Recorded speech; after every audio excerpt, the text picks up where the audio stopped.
ఉంచడం వల్ల కోర్టు వాళ్ళకి ఏదైనా స్టేటస్ కో ఇచ్చి ఉండొచ్చు, అలాగే బిల్డింగ్ ని స్టే ఇచ్చి ఉండొచ్చు. కానీ ఎన్ని రోజులు ఆగదు కదా.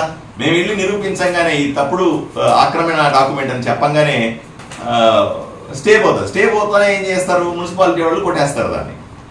అయ్యా మీరు బ్రహ్మాండంగా అద్దాల భవంతి నిర్మించుకున్నారు కదా, కోట్లాది రూపాయలు, నాకు తెలియదు 5 కోట్లు ఏంటో 10 కోట్లు ఏంటో నాకు తెలియదు, ఇంజనీర్ కాదు. అంత బ్రహ్మాండంగా నిర్మించుకున్నటువంటి అద్దాల సౌధం, 4 అంతస్తుల భవంతి, పేకాట క్లబ్బు, వైఎస్ఆర్సీపీ పార్టీ ఆఫీసు, మీ భూదందాలకు నిలయం. దీన్ని దయచేసి సాంఘిక సంక్షేమ బాలికల హాస్టల్కి ఇవ్వండి. నేను చేతులెత్తి వేడుకుంటా ఉన్నా. నా బిడ్డలు చదివించుకోవాలి. నాకు మీ మీద కక్ష తీర్చుకోవడం కంటే, మీ చిల్లర రాజకీయాలు చేయడం కంటే ఈరోజు ఊరిలో ఉన్న ఆడబిడ్డలు చదివించుకోవడం నాకు చాలా ముఖ్యం. దీని మీద స్పందించండి. అందరూ కూడా దయచేసి సాయిప్రసాద్ రెడ్డికి ఉత్తరం రాయండి. ఒక కార్డు ముక్క తీసుకోండి, ఒక చిన్న పేపర్ తీసుకోండి. అయ్యా నీ అక్రమ భవంతిని ఆడబిడ్డలకి ఇచ్చేయమని చెప్పి రాయండి. మీకు భయం వేస్తే కింద పేరు కూడా రాయొద్దు, ఆకాశరామన్న అని రాయండి. లేదా ఈ ఊరు మంచి కోరే వాళ్ళని చెప్పండి, ఆడబిడ్డల వైపు నుంచి మాట్లాడుతున్నాను, పేరు కూడా రాయొద్దు. రాసి ఆయన ఉత్తరాలు రాయండి దయచేసి. ఆయన అనుచరుడే కదా, ప్రధాన అనుచరుడే కదా. ఎట్లా సాధ్యం అవుద్ది అనొచ్చు మీరు.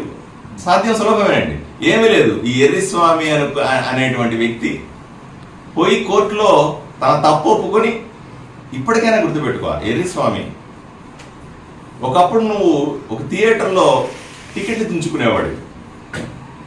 ఈ ఊరులో ఎన్నో వ్యాపారాలు చేసావో, ఎన్ని అక్రమాలు చేసావో, ఎన్ని దుర్మార్గాలు చేసావో, అపర కోటీశ్వరుడైనావు, 100 కోట్లకు అధిపతివైనావు.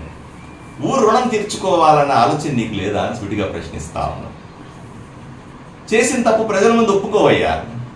ఎన్నో అక్రమాలు చేసిన పాపం ఏదో మంచి పని చేస్తే పోతుందంటారు.